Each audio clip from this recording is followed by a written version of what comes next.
করার জন্য তারা দেশে বিদেশে পায়তারা করছে। তার ওই অংশ বিশেষ বাংলাদেশ ও ইসলামপন্থীদের কুণ্ঠাবোধ করার জন্য, তাদের লাগাম ছেড়ে দেওয়ার জন্য পশ্চিমাদের পায়তারা বাংলাদেশে চলমান রয়েছে।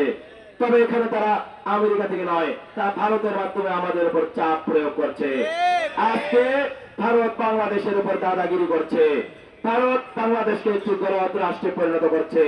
আজকে আমরা দেখতে পাচ্ছি ইসরায়েলকে ফিলিস্তিনের উপর ইসরায়েল যেভাবে নৃশংস হামলা চালাচ্ছে, আমরা অদূর ভবিষ্যতে দেখতে পাচ্ছি ভারত বাংলাদেশের উপর এরকম দাদাগিরি করে, এইরকম কর্তৃত্ব করে শাসন করার প্রচেষ্টা করছে।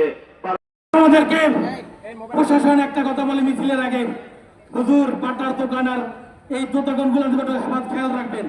আমরা প্রশাসনকে বলবো, এর আগে বলেছি তারা ভোলাতে, বিশেষ করে ভোলাতে যারা ইসরায়েলি পণ্য রাখবে আমরা তাদেরকে বয়কট করবো। আমরা বহুত আগে সিগন্যাল দিতেছি।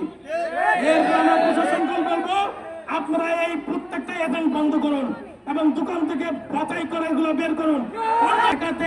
বাংলাদেশের ইতিহাসে দল মত নির্বিশেষে সকল ইসলামিক স্কলার রাজনৈতিক দলের সমন্বয় করে স্মরণকালে সমাবেশ হচ্ছে, ফিলিস্তিন ফর মার্চ হচ্ছে।